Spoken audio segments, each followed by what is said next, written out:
Hey everyone, how you doing? I'm Ben Barnes and this is the news. It's not the news. This is Facebook. It's Facebook Live.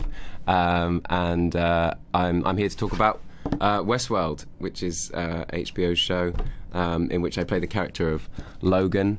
And if you haven't seen all the way up to the last episode, which aired on Sunday, which was episode 9, go away, because this is not for you, because people are going to be asking questions about stuff all the way up to then, and it will completely ruin it for you, and that will make you sad and me sad, and you'll make so many people sad. So we're just going to chat for a little bit, and I'm going to try and answer some of your questions. I know there's lots of theories buzzing around, and lots of people shouting nasty things at me in the streets of New York City.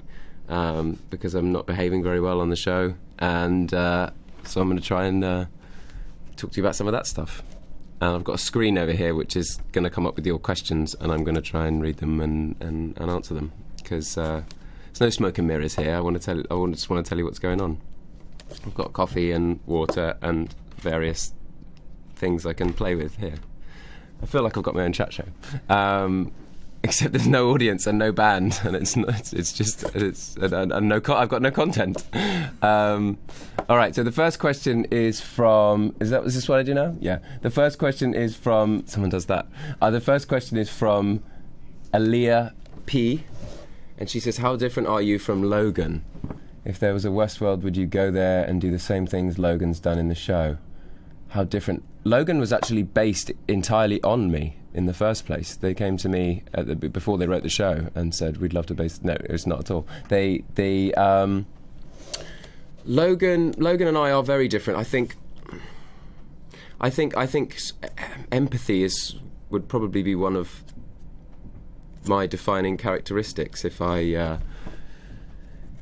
I had to sort of define myself in a few words, I think empathy would probably be one of the things that was quite near the top of the list in terms of, how I relate to other people. And I don't think that's very high up on the list for Logan. I think Logan is motivated by family, which is probably something that I do relate to, but by money and power and getting the upper hand and real sort of ego. He's real. He's sort of propelled forward by his ego, and I think that in a way Logan is maybe one of the only honest characters in the show, because he doesn't ever lie. He just sort of calls it how he sees it, and that's actually something that I've tried to do more in my life as I've got older. But just be a bit more straight up.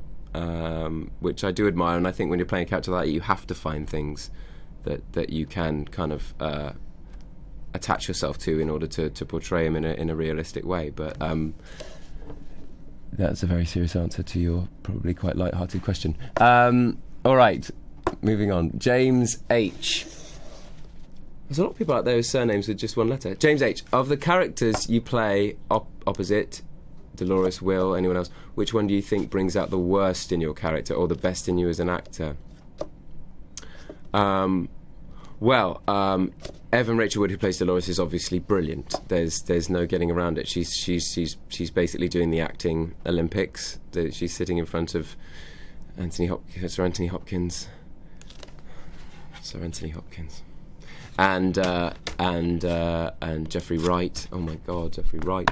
And she's being asked to switch on and off and on and off, and sad, happy, go, angry, and she would do extraordinary things. So that was amazing to watch. But my scene partner for the entire series was Jimmy Simpson, who plays William, and he's also an extraordinary actor, and I learned a lot watching him and playing opposite him.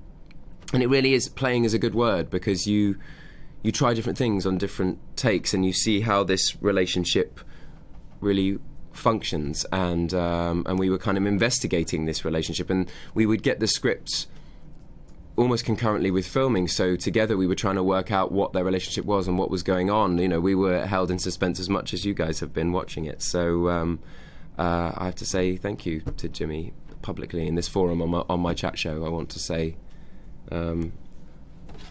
Thanks, Jimmy. You make me happy. Wasn't that sincere and nice? Okay, next question. Vas A. From Vas A. What was the most challenging thing you had to do shooting Westworld?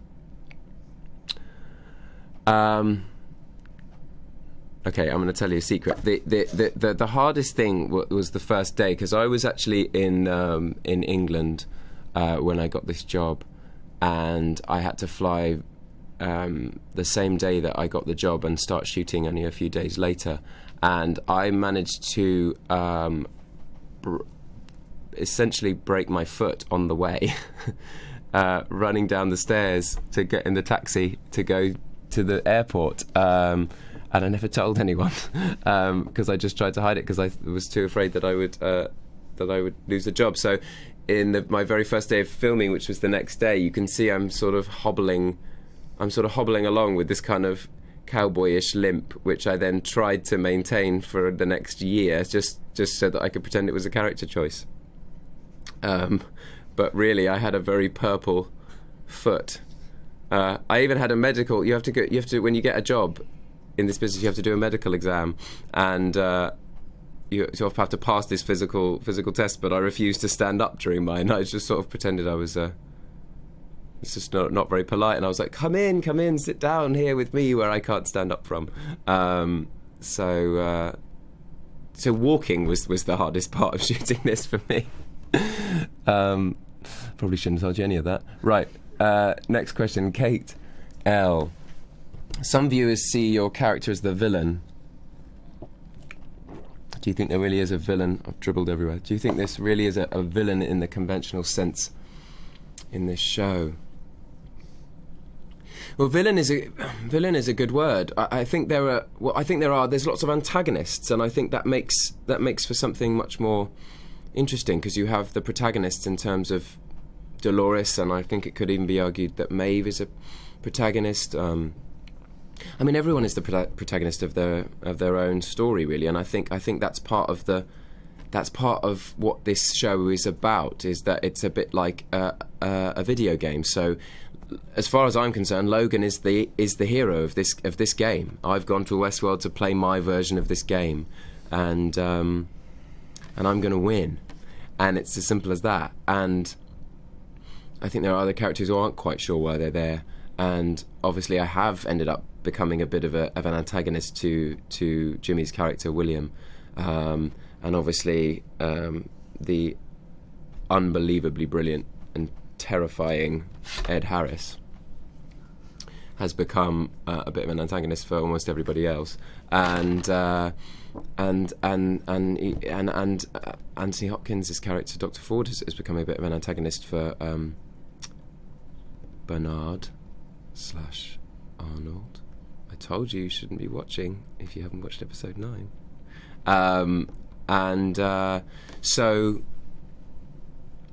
So yeah, I think there's protagonists and antagonists rather than villains necessarily, because I think actually my character sums it up more succinctly than any other. There are no heroes or villains. It's just a big game. I'm paraphrasing, but I say something ruder in the show, but I don't know if I can say it here. So it's just a game, and I think that's part of the puzzle which everyone's trying to look at. It was a great question. Lauren D, hi.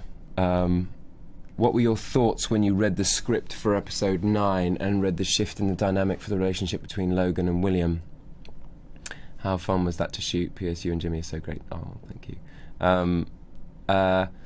Well, I was somewhat relieved when I read episode 9, because I thought I was for it. I mean, I thought I've been so badly, but halfway through episode 9 I thought nobody is allowed to behave this badly and get away with it, and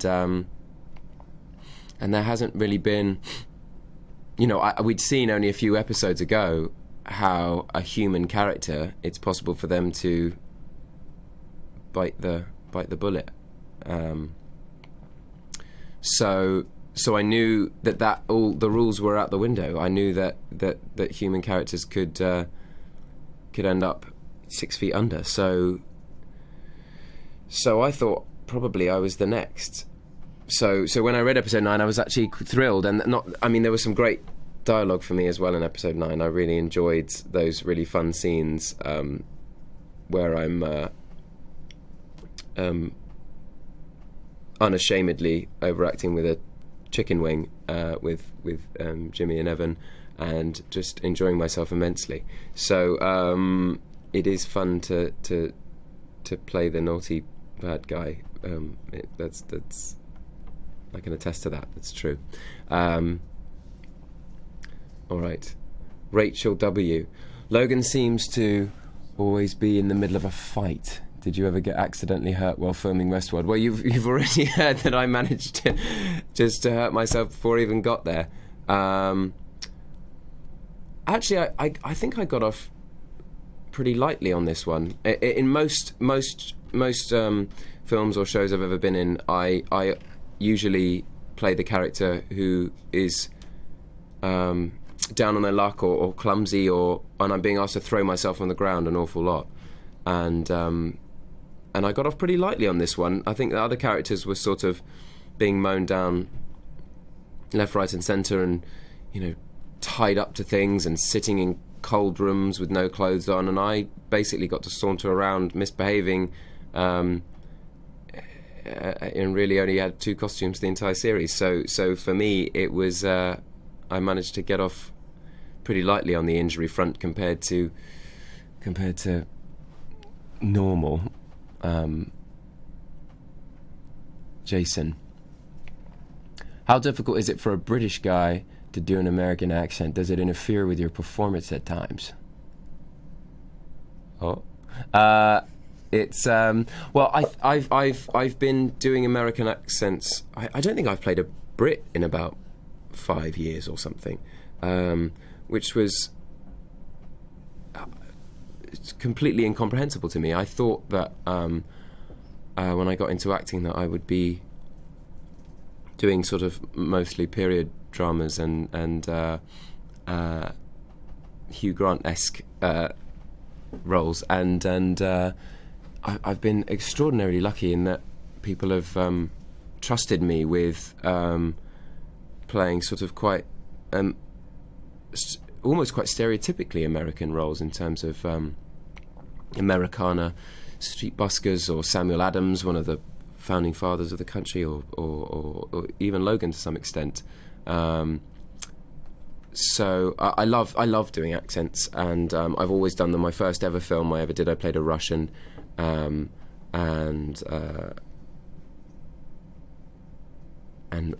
one of the biggest films that franchises I was involved with, the Narnia series. I started off using a Spanish-esque Mediterranean accent, and I've done lots of different accents, and I find it a very useful linchpin for a character. I think for some actors, they begin with the way that the character moves or walks or carries themselves, or what kind of music they listen to, perhaps, or it could be a million things. But for me, how they sound has always been a good jumping off point, because I very rarely play characters that sound like myself, and if I do, I think the job of starting your research of how you want the character to come across is harder for me, because he just sounds like me. Anyway, I hope that answers your question.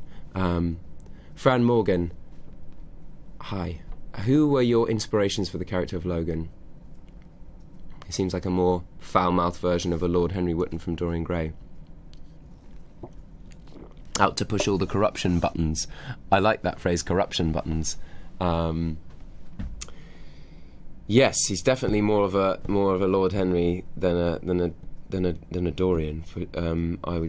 I would say. Who are my inspirations? I think honestly, Jonah Nolan and Lisa Joy, who were the extraordinary writers and creators and showrunners of the show, who I believe are doing their own Facebook Live at some point next week, which will be much more informative and interesting than this one, because they are brilliant, genius people. They really they were so wonderfully helpful in the creation of this character, and would really take so much time to explain it to me in such different ways. Jonah would talk to me about how this character was the id to William's super ego, and he would get very detailed about where this character is from. He's from kind of very old American money, and it would just kind of talk me through how the character works. And then Lisa would give me the sort of more human element of, he thinks this is Grand Theft Auto, and he's there to wreak havoc, and this is the motivation for this particular scene, and you're getting an adrenaline rush off this, and you love it, and so I would have both those angels on my shoulders, and then I sort of created the devil out of those. But I didn't particularly feel like there was any particular person that was inspiring the character necessarily. I was just trying to have something fresh. Obviously, I've watched the original film of Westworld, and James Brolin plays the character. Out of the two of the guests who go to Westworld, Richard Benjamin and James Brolin play those characters, and the James Brolin is a much cooler version of this character. He's more knowing. He's kinder than Logan is, I think, certainly. But just he was a kind of a template of part of who Logan is. But obviously, with the 10 episodes, we had a bit more time to kind of explore and make him a little bit more poisonous in our version, I think. Okay, the next question. Karina P. If you had an opportunity to visit the Westworld in real life, how would you act? Would you be a hero, a cowboy, or a villain? There's a lot of fun tests you can do online, and you can do these quizzes and find out which character out of the Westworld cast you could be. And I keep trying to get myself, and I never have. I always get Maeve. I don't know what exactly that says about me. But you can also do the ones where you would find out what kind of character you would be, whether you would be a bounty hunter, or whether you would be a lawman, or whether you would be I forget what any of the other options are of what you can be. But I got an outlaw, which Lisa Joy, our creator, thought was really cool. She got very excited. She got very excited about everyone's in the cast answers about what you would be if you were in Westworld, and I was she was like. And she said, no one else has got outlaw. And then she rolled her eyes and went, of course you have. Which made me feel quite special. So you should take that test and find out. But I think, I think if I think too hard about it, the question is quite terrifying. Because the repercussions of having this kind of AI in our world is as is being evidenced in the show, absolutely destructive and terrifying. But I think as a playground of something that, if it only existed for a moment, I think Outlaw and Havoc and is probably the only way to go. Because if you're going to a place where rules don't apply, I don't think you should play by the rules. But it's not real for now, so I can answer it in that fun way. I think this is Jürgen V, and he's asking, do you really only get to read the script episode by episode? Don't you get any more info or far sites? No, we really did read it week by week, and I think the shortest. I think at one point we were reading scripts only about 2 days before shooting them. And sometimes we would get them 2 or 3 weeks before, which was a lot more settling. But it was fascinating.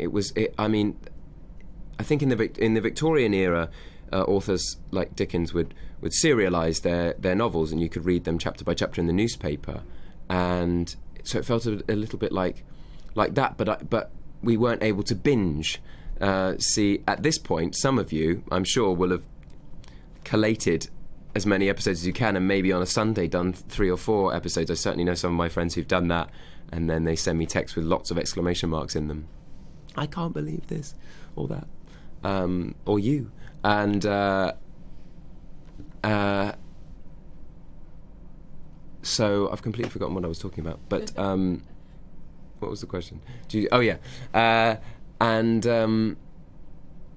So we really did have this serialized experience of trying to work out what was going on, and in the same way that a lot of you are hypothesizing about the theories of whether characters are doubling up, or whether there are separate timelines, or what certain characters' history or future might be, we were doing exactly the same thing and coming up with some of the exact same theories as a lot of you, and a lot of them were completely wrong, and some of them were absolutely right. And I think that is part of the joy of the show, although I think sometimes if you try too hard to theorize and work out what's going on instead of just enjoying the show and digesting it, you can ruin some of the surprises, because you're more excited about being right than you are about being surprised or feeling the emotions that some of these reveals are supposed to incite, I think. So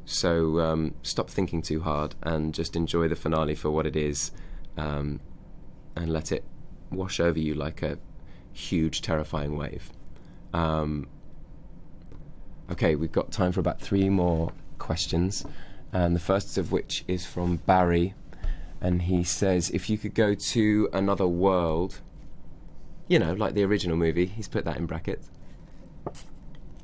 If you could go to another world, what would it be and why? That's a really good question.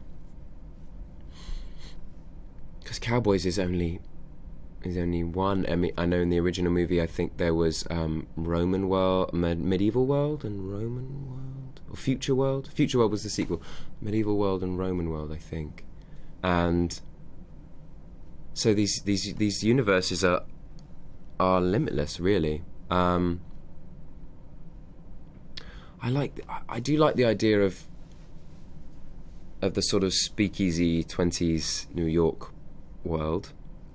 You could have maybe sort of gangsters and grown-up Bugsy Malone. You could have gangsters and moles and fabulous music and jazz and secret drinking underground.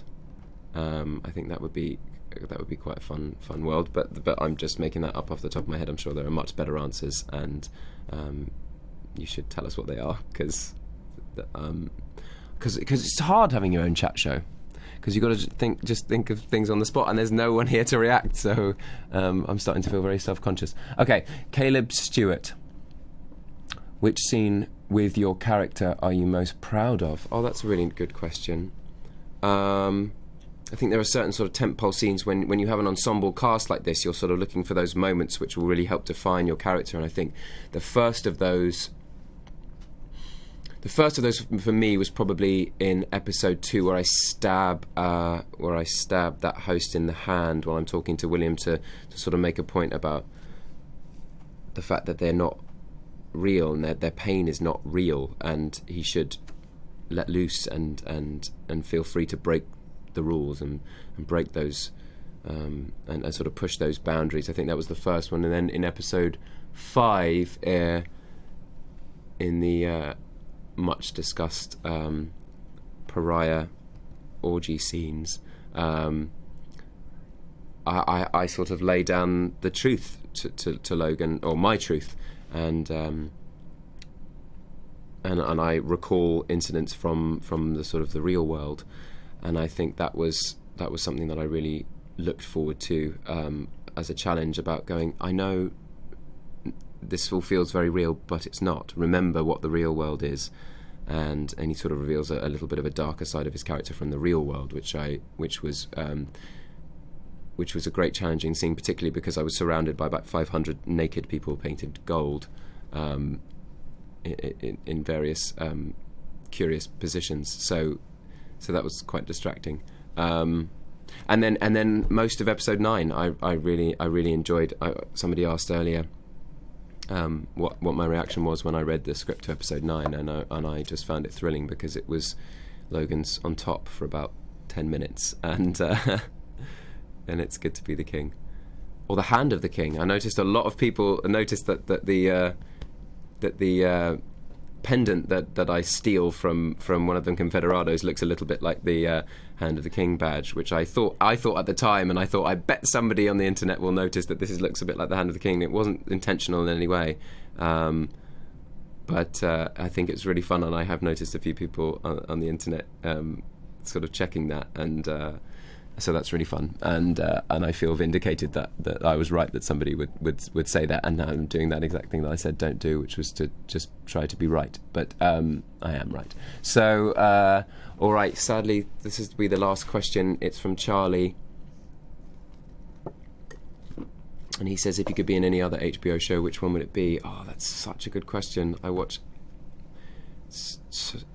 too much television, and I mean, Game of Thrones is extraordinary, and I think any actor should want to be should want to feature in that universe. And it's full of just extraordinary storylines and extraordinary acting. But there's lots. There are lots, and I can't think of any of them at this moment. What other HBO shows are there? Come on, help me out. Girls is great. I think I would pretty much, yeah, I would pretty much any HBO show you would sign up to completely blind, because they know how to make TV that you want to watch. The night of I just watched was completely extraordinary. Yes, but it's a great question with not a very specific answer, because the answer is any of them, really. I just think that's the way to make television. You know, be bold, be brave, and hope that you have that magic dust where people are keen to come in the next week and want to talk about it. When they get to work, and that's really the point of all this anyway, is to spark discussion and excite people. So I'm really, really, really glad that Westworld is doing that. It's probably the first time in my career that I've been involved with something that is doing that, and it's thrilling for people to kind of stop you in the street and tell you that they're enjoying it, and sort of pose their theories. And it was great to have all your questions today. Thanks so much thanks for coming and being my first ever chat show host audience. And the finale of Westworld is this Sunday at 9 o'clock on HBO. And I think it's a 90-minute. I think it's a 90-minute episode. And if you need to catch up, which I know you don't, because you promised not to watch this unless you were up to date, but if you want to watch them all again before the finale, you can go on HBO Go, HBO Now, and they're going to air all of the episodes on Sunday. I'm not even reading this; it's all from memory. All air on Sunday, December the 4th at 12 p.m. on HBO 2, and you can stream them on all those places I just said. So thanks very much. I'll chat to you soon. I don't know if there's a goodbye one. No, just angry, sad. Oh, I'm sad that it's over. So we'll do that.